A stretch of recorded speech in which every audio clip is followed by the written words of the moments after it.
At my engagement gala with Vanessa Vance, my elbow accidentally clipped the cake stand. A smear of buttercream landed squarely on the pristine white suit of her best friend, Julian Reed. Before I could even open my mouth to apologize, Vanessa rushed over and grabbed me, her manicured nails digging deep into my arm. "Caleb, get on your knees and apologize to Julian right now. Bow your head to the floor 3 times, or this is over." The entire ballroom went silent. Julian put on a show of fake magnanimity. "Ness, baby, let it go. It's fine." I looked at her, watching her defend another man with such ferocity, and I smiled. I raised my hand. Slap, slap, slap. 3 sharp strikes across her face sent her stumbling back. I ripped the boutonniere from my lapel and threw it at her. "The wedding is off. You two deserve each other." As I turned to leave, I could still hear her ridiculous, high-pitched shrieking. My engagement to Vanessa Vance was the social event of the season in Chicago. Crystal chandeliers blinded the guests, and the champagne tower was stacked higher than a man. The air was thick with the scent of expensive perfume and hollow laughter. I stood in the center of the ballroom, accepting congratulations from all sides. "Mr. Sterling, congratulations. A power couple for the ages. The merger of the Sterling and Vance families means you'll own this city." I held my glass, a practiced smile plastered on my face. Inside, I felt nothing. It was a business merger, a transaction. I understood that. Vanessa clung to my arm, beaming. She wore a custom gown, the diamond-encrusted hem, flashing aggressively under the lights. "Honey," she whispered, her voice cloying. "When we cut the cake, make sure you turn to your good side for the photographers." I nodded. My mind was already on the acquisition contract I had to sign the next morning. The MC on stage droned on with the usual platitudes. The music swelled. It was time for the cake. A 7-tier monstrosity was wheeled out, topped with 2 sugar figurines. Vanessa and I stood shoulder to shoulder, gripping the silver knife. Camera flashes erupted like a strobe light storm. After the cut, I turned to grab a napkin. That's when my elbow hit the dessert plate next to me. The silver platter hit the floor with a deafening clang. The slice of decorative cream cake launched into the air, tracing a perfect arc before splat. It landed with sniper-like precision on Julian Reed's white Armani suit. Cream smeared from his chest down to his waist. White suit, yellow cream. The contrast was comically sharp. The room froze. All eyes locked onto us. Julian stood there, looking down at the mess. He didn't speak. Vanessa detonated first. She spun around, seizing my arm. Her nails pierced my skin. "Caleb." Her voice was shrill enough to shatter glass. "Are you blind?" I frowned, trying to pull my arm away. She gripped harder. "Look at him. Look at what you did to Julian's clothes." She pointed a trembling finger at the stain. "That is custom Armani. Julian bought it specifically for tonight." Julian finally looked up. He twitched his lip into a pained, martyr-like smile. "Ness, let it go." His voice was gentle, laced with just the right amount of helplessness. "Caleb didn't mean it. Today is a big day. Let's not make a scene." He shot me a smile. His eyes were clear, his posture perfect. If I hadn't caught the flicker of triumph in his gaze, I might have bought it. Vanessa only got more agitated. "Why should I let it go?" She yanked me toward him. "Caleb Sterling, you will apologize to Julian. Here, now, immediately." I stood my ground. I said, "Apologize." "Ow, on your knees." She spat the words out. Not loud, but clear enough for everyone nearby to hear. "Excuse me." I said, "Get on your knees." Vanessa tilted her chin up, her eyes full of entitlement. "Kneel down to Julian and bow your head 3 times. Then, and only then, will I let this go." The crowd gasped. Whispers spread like a tide. "Kneel? Is she serious? Bow his head? Vanessa has lost her mind. At his own engagement party." Vanessa ignored the noise. She stared me down. "Look at what you did to him. He is the most important person to me. You have to kneel, or there is no wedding." The most important person. I tasted the words. I looked at the woman who was supposed to be my fiancée tomorrow. I watched her try to force me to my knees in public for another man. I laughed. It was absurd. Julian was still playing the peacemaker. "Ness, don't be like this. Caleb is a man of status. Don't embarrass him." "Embarrass him?" Vanessa cut him off. "Did he think about your embarrassment when he ruined your suit?" She glared back at me. "Caleb, I'm counting to 3. If you don't kneel, I'm walking out." 1. The silence was terrifying. Everyone held their breath, waiting to see how this farce would end. 2. Vanessa's eyes were resolute, as if I had committed an unforgivable sin. Julian stood behind her, struggling to suppress a smirk. He was laughing at me. 3. Smack. I raised my hand. The first slap hit Vanessa's left cheek. Hard. Her head snapped to the side, hair flying across her face. Dead silence. Vanessa cupped her cheek, slowly turning back. Her eyes were wide, filled with disbelief. You dare hit me? Smack. The second slap. Right cheek. Symmetry.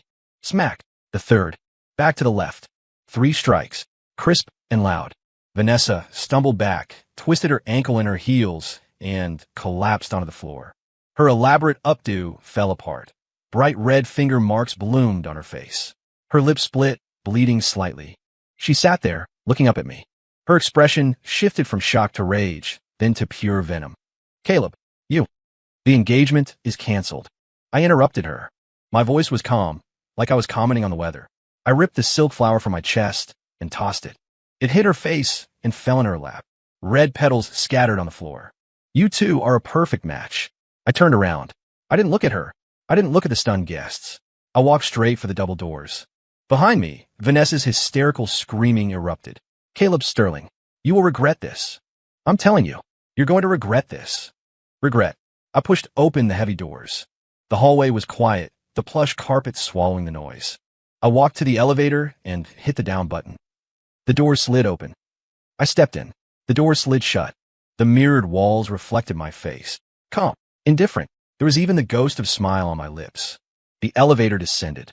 First floor. The doors opened. I walked out, crossing the hotel lobby. The night wind hit me, carrying the chill of early autumn. My driver was already waiting. I got in.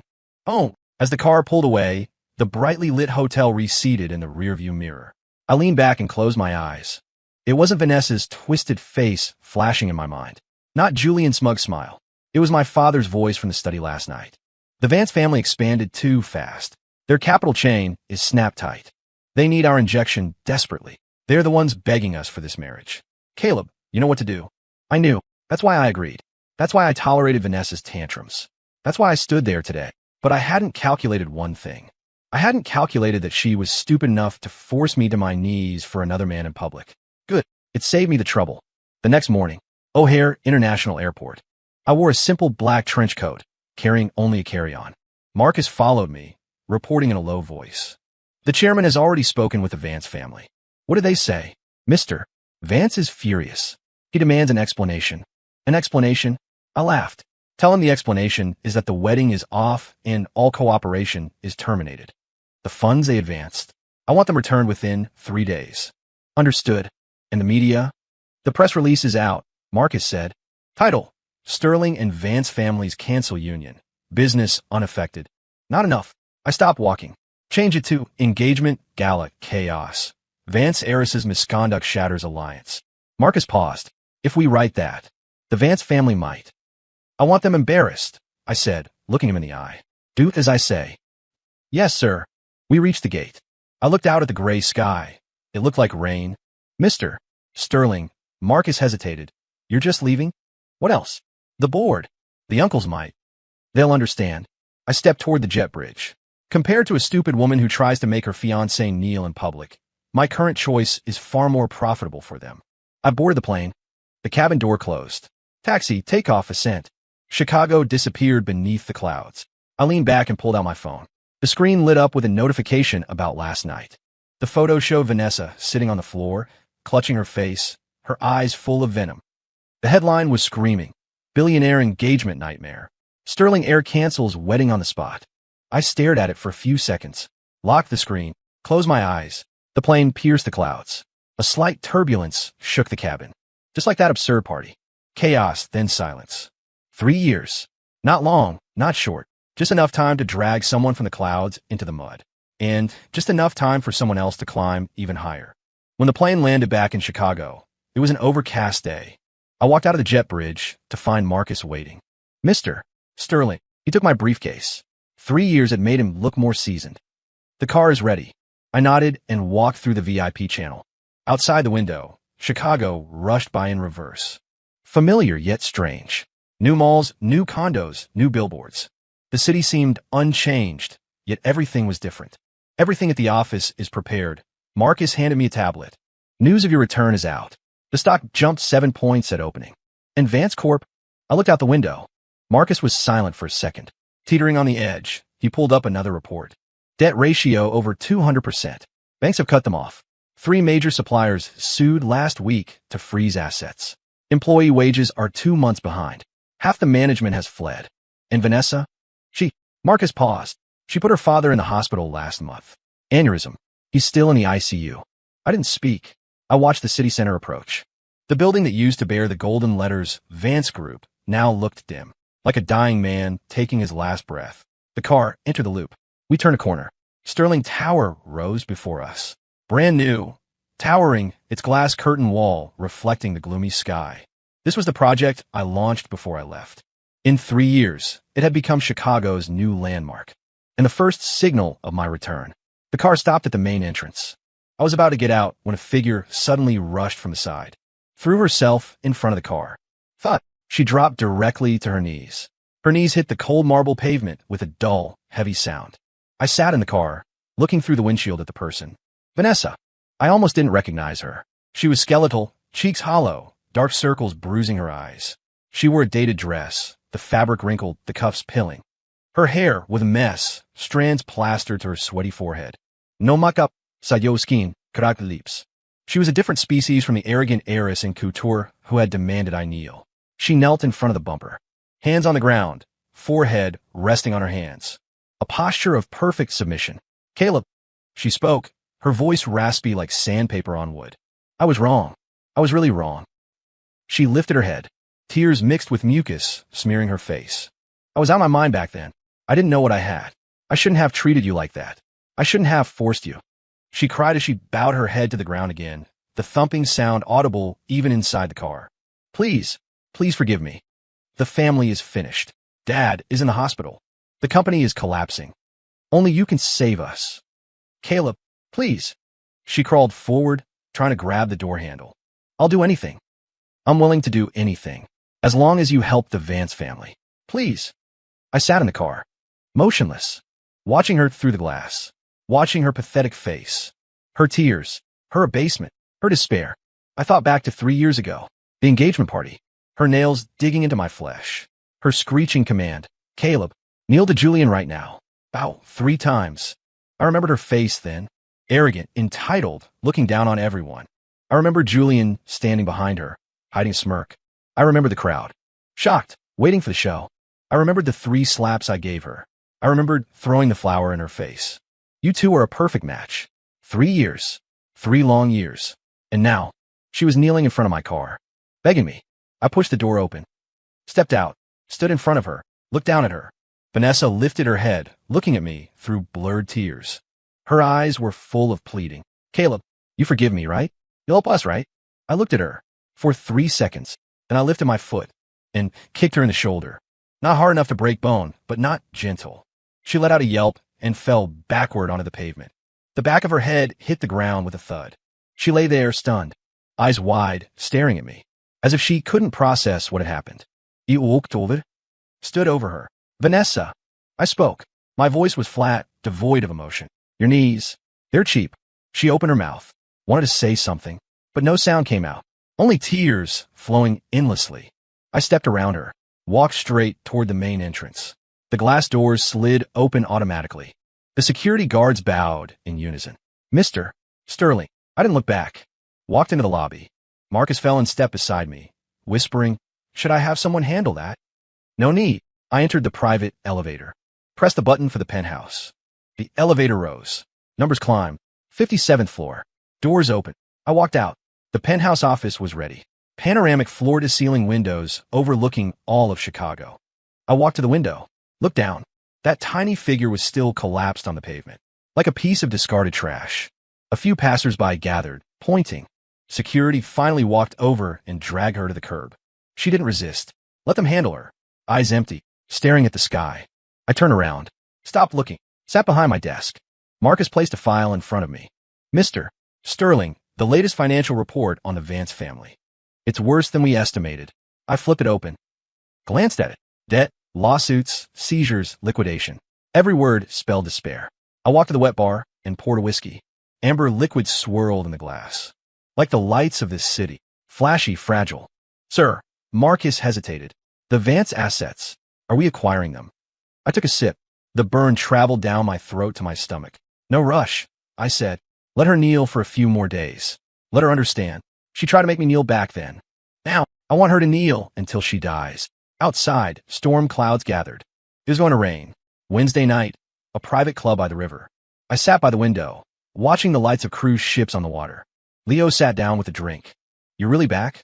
Looks like it. Thought you were settling in London for good. Leo laughed. Good thing you're back. Chicago is interesting right now. How so? The Van Cess. He leaned in, lowering his voice. You heard about that, right? About what? Vanessa's dad. Leo clicked his tongue. Aneurysm. He's gone. My hand paused on glass. Dead. Last week, Leo said. No funeral. They just cremated him quietly. With a family in that state, who can afford a funeral? I didn't speak. Leo took a drink and continued. You have no idea. The last 3 years? The Vance family drama was better than TV. Tell me, after you left, her dad locked her in the house. Beat her for 3 days. Leo gestured. With a belt. Rumor has it her back was shredded. And then locked her in for a month. Leo shook his head. But guess what? She stole the safe key while he was on a business trip. Corporate seal, blank contracts, power of attorney. Took it all. Where did she take it? To Julian, obviously. Leo laughed. Julian started some tech company. Big talk, total shell. Vanessa used the stolen seal, forged her dad's signature, and used Vance Group as a guarantor to get a $3 million loan for Julian. $3 million. I swirled my glass. Then Julian started spending, Leo said. Sports cars, luxury office, hired a bunch of pretty staff, threw team building parties that were just excuses to get drunk. And the project? There was no project. Leo sneered. He's a moron. Knows nothing. Invested in some high-yield crypto nonsense. It was a scam. Money went in, vanished. $3 million. Gone in less than 6 months. Vanessa stole the seal again. Loan another $2 million. Faster this time. 3 months. Gone. When the bank came knocking, her dad finally found out. Leo lowered his voice further. They say the debt collectors charged right into Vance HQ and slammed the IOUs on her dad's desk. $5 million plus interest. He called Vanessa in right there. Vanessa was still stubborn, saying Julian was about to turn it around, that the investments were potential unicorns. Her dad demanded she call Julian in to confront him. Julian showed up, shaking like a leaf. Asked 3 questions, couldn't answer one. Finally admitted the money was spent, the projects were fake. Her dad's face changed right there. Leo pointed to his temple. Stroke. Dropped dead on the floor. Never woke up. 3 days later, gone. I finished my drink. And the company? Collapsed. Leo spread his hands. Bank lawsuits, frozen assets, bankruptcy. Do you know where Vanessa lives now? A rundown tenement on the west side. Rent is $800 a month. And Julian? Hiding. Leo smirked. He took Vanessa's last bit of jewelry and savings, maybe 50 grand, and tried to skip town. Got scammed out of it near the border. Didn't make it out. Now he's holed up in some basement apartment in the slums, still hanging onto Vanessa. She's still with that loser? What else can she do? Leo said. Her old girlfriends avoid her like the plague. She went to a few of them. They wouldn't even let her in the door. A waiter came to refill the drinks. Leo looked at me over his glass. You didn't come back to help her, did you? I didn't answer. I looked out the window. The lights on the river stretched into long ribbons, like the false prosperity of this city. Weekend night. Same club, penthouse suite. I had just finished with 2 overseas clients and saw them out. When I came back, someone was standing at the suite door. Vanessa. She had changed clothes, still cheap but clean. Makeup covered the gauntness. Eyes red and swollen, like she'd been crying for hours. Seeing me, she lunged. Caleb. I sidestepped. She grabbed at empty air, stumbled but caught her balance. Caleb, how did you get in? It was a members-only club. She wasn't a member anymore. Vanessa looked down. I told the guard I was your fiancé. I laughed. That expired 3 years ago. Caleb. She looked up, tears flowing again. I know I was wrong. I really know it now. Now you know. I know. I know everything. She sobbed. Julian is a liar. He tricked me. He ruined my family. And I have nothing left now. She grabbed my sleeve. Dad is gone. The house is gone. The money is gone. Caleb, I only have you. Suddenly, she dropped her knees. Hugged my legs. Can we start over? The one I loved was always you. I was confused back then. Julian brainwashed me. Caleb, please forgive me. Let's get married. I don't want anything. I just want to be with you. I looked down at her, watching her cling to my leg, snot and tears mixing, watching that once proud face now written over with abject begging. Watching that delusion of deep love she still clung to. I bent down, gripped her chin. Hard. She winced, forced to look up. Love me? I asked softly. So you traded your father's life and your family's legacy to feed that waste of space? Vanessa went pale. No. No. I was tricked. You were tricked into stealing the seal. Tricked into forging signatures. Tricked into leveraging the company for loans. I asked 3 times. With each question, I squeezed harder. Her chin turned white under my fingers. I did it for love. Love. I laughed. Let go. She slumped to the floor. That's not love. That's being a whore for validation. Vanessa's eyes went wide. Caleb, how can you say that? Am I wrong? I looked down at her. For a man, you stole from your own family, killed your father, and destroyed your business. Now that he's broke, you come running back to me. Vanessa, do you think I'm a spare tire? Or just an idiot? No. She screamed. I really love you. I always loved you. Is that what you told Julian 3 years ago? No. At the engagement party, what did you say? I pretended to think. Julian is the most important person to me. Now that he ran, suddenly I'm the most important. Vanessa gaped, wordless. Tears smeared her makeup into a grotesque mask. She looked pitiful, pathetic, and hateful. Caleb, she crawled forward, trying to hug my leg again. I took a step back, raised my hand. Smack! A slap across her left cheek. Harder than 3 years ago. Her head snapped to the side. That one is for being stupid. Smack! Second slap. Right cheek. That one is for being cheap. Smack! Third slap. Back to the left. And that one is for having no brain. 3 strikes. Her lips split, bleeding. Her face swelled instantly, fingerprints vivid. She clutched her face, staring at me blankly, as if she couldn't believe I hit her again. Get out, I said. Don't touch me with your dirty hands. She shook her head, wanted to say more. I turned and waved to the security at the end of the hall. 2 guards ran over. Mr. Sterling, drag her out. Don't let her in again. Yes, sir. The guards grabbed Vanessa by the arms. She struggled, screaming. Caleb, you can't treat me like this. I love you. I really love you. Caleb, you bastard. Caleb, the voice faded into the elevator. I stood at the door, took a cigarette from my pocket, lit it, inhaled. The smoke rose under the corridor lights, like those absurd memories. Dispersed, gone. Leo came out of another room, saw me. What happened? Nothing. I flicked the ash. Just a fly. He looked at the elevator, understood. She hasn't given up? Soon. I took the last rag, stubbed it out in the bin. I'm leaving. Already. Yeah. I walked to the elevator. Leo called out. The Chamber of Commerce Gala next week. You coming? I'll be there. Vanessa might try to go. I know. The elevator doors opened. I stepped in. Doors closed. In the mirror, my face was rippleless, like a deep, bottomless pool. What lay beneath the water? Only I knew. The annual charity gala, held in the penthouse of the newly completed International Conference Center, a 5,000-square-foot ballroom. Crystal chandeliers cascaded like waterfalls from the 60-foot dome, illuminating the perfumed crowd below. Men in bespoke suits, women dripping in jewels, hemlines sweeping the polished marble. Politicians, tycoons, celebrities. 70% of Chicago's elite were here. I held a glass of champagne, standing by the window, chatting with a few senior industry leaders. Mr. Sterling is making big moves. Heard you're negotiating an overseas acquisition. Young and promising, much sharper than we were back in the day. I smiled through the pleasantries, scanning the room. These events were half socializing, half theater. Everyone was acting successful, acting dignified, acting like they deserved to be here. Marcus walked over, whispering, Sir, the foundation paperwork is done. The $5 million you donated has been transferred. Good. Also, he paused. Vanessa and Julian are here. I raise an eyebrow. They have invites? They used the name of Julian's old shell company. The invitation should have been voided 3 months ago, Marcus said. The door staff is new, didn't check closely. Where are they? 9 o'clock, near the buffet. I looked over. Sure enough, Vanessa wore an out-of-season knockoff gown. Cheap fabric, bad fit. Heavy makeup couldn't hide the dark circles and wrinkles. Julian stood next to her. His suit was wrinkled, tie crooked, hair greasy, like it hadn't been washed in days. They held glasses, weaving through the crowd, like they were hunting. Should I have them removed? Marcus asked. Not yet, I said. Let's see what play they're running. Almost immediately, the noise started. Vanessa's voice suddenly spiked, shrill and laced with forced excitement. Mr. Henderson, Mr. Carter, what a coincidence. She blocked 2 middle-aged men trying to leave. I knew them, Real estate moguls turn investors cash rich. Henderson and Carter stopped, looking confused. They clearly didn't recognize her. Vance Corp was dead.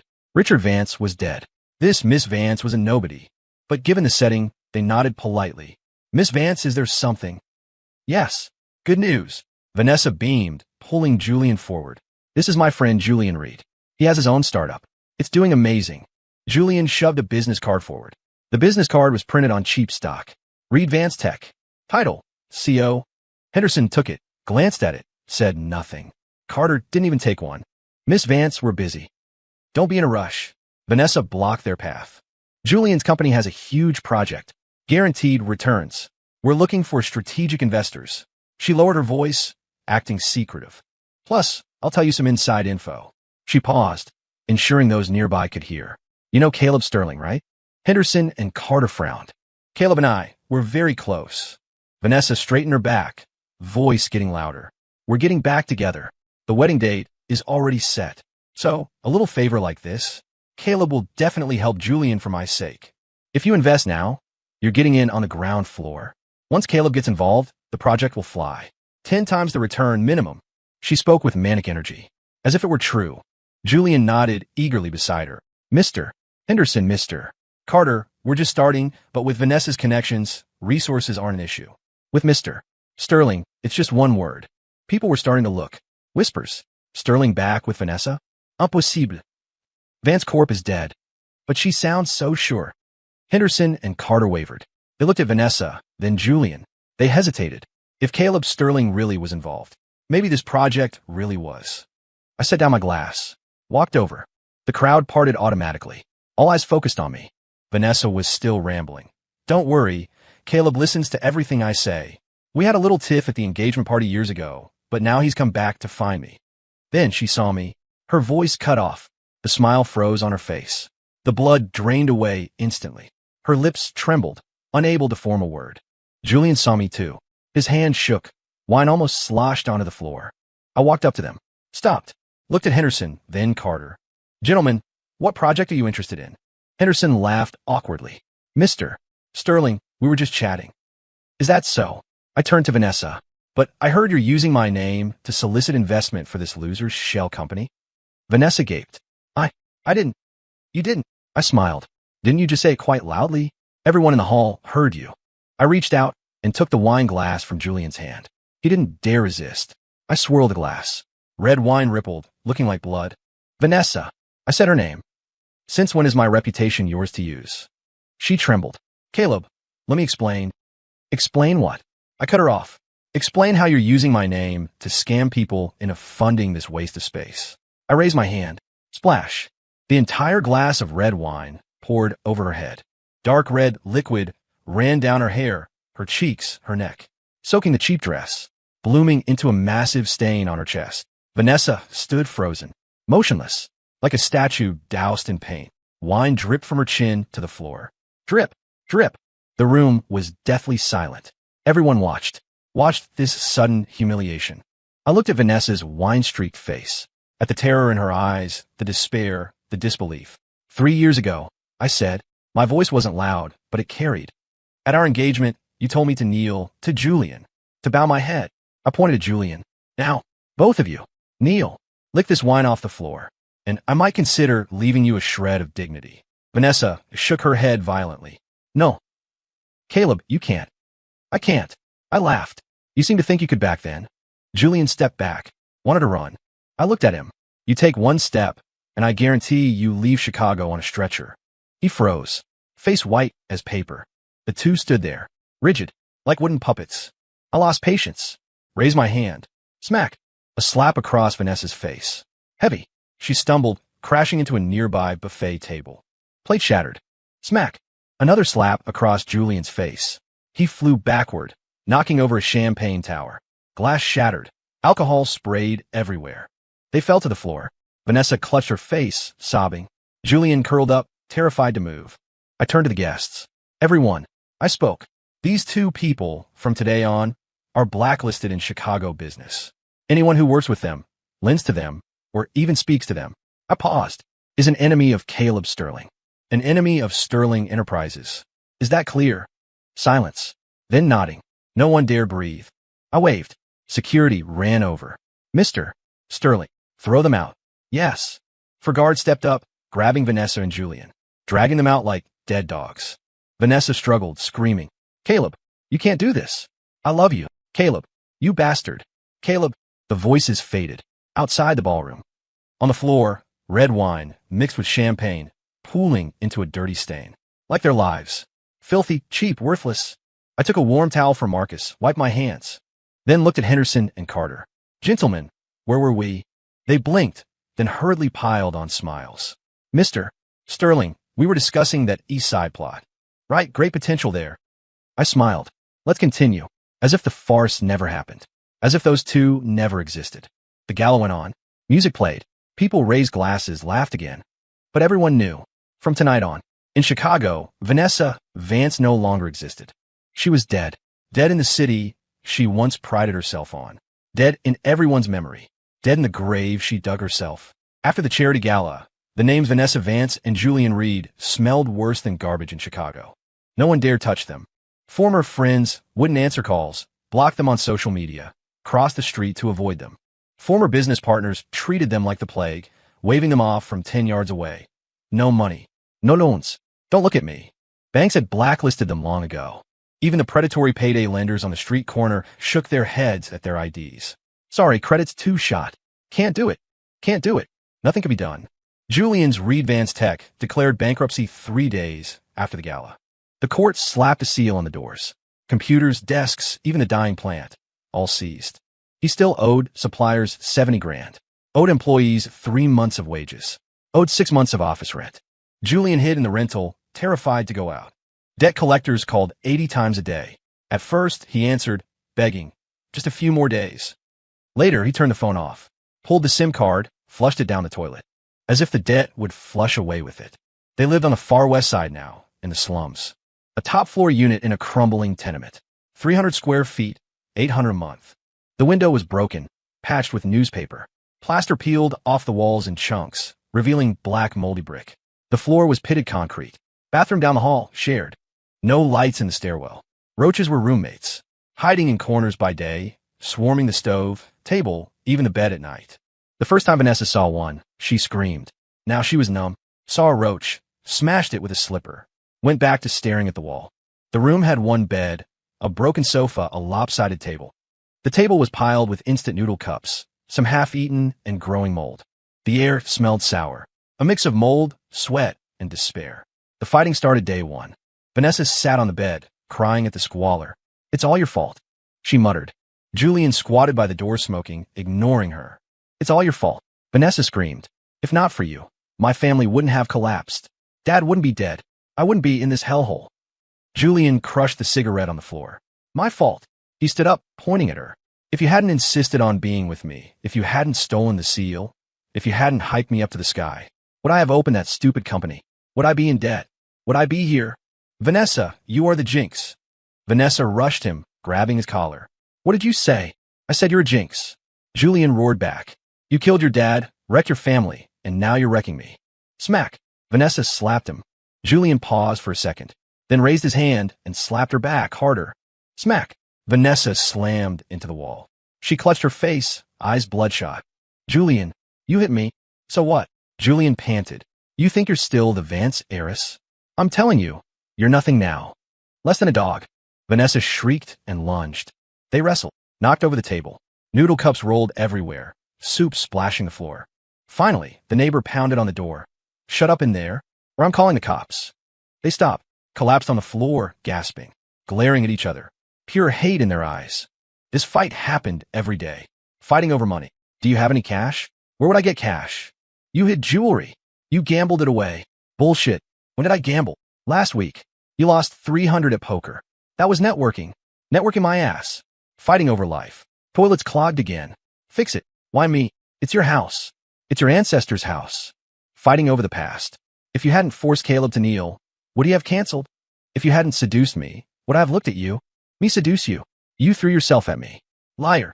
Arguments always turn physical. Slaps, hair pulling, kicking. Everything breakable was already broken. Just the bed and the sofa left. Even the bowls were chipped. Neighbors called the cops 3 times.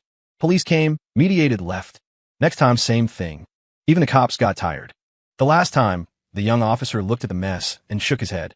Folks, keep this up and you'll both spend the night in the tank to cool off. Heads down, silence. Cops left. Fight resumed. Winter came. Chicago's winter is brutal. The cold drills into your bones. No heating in the rental. The window leaked. Newspaper couldn't stop the wind. They had one thin quilt. Shivering at night. Vanessa suggested a space heater. Julian said no money. That coat of yours, can't we pawn it? Vanessa's coat. Max Mara bought 3 years ago for $2,000. Now the pawn shop offered $50. 50 is 50, Julian said. Better than freezing to death. Vanessa hugged the coat, refusing. It's the only nice thing I have left. Nice my ass. Julian grabbed it. Who are you dressing up for? They fought again, this time viciously. Julian wrestled the coat away, headed for the door. Vanessa tackled his legs. Give it back. Get off. Give it back. Julian kicked her.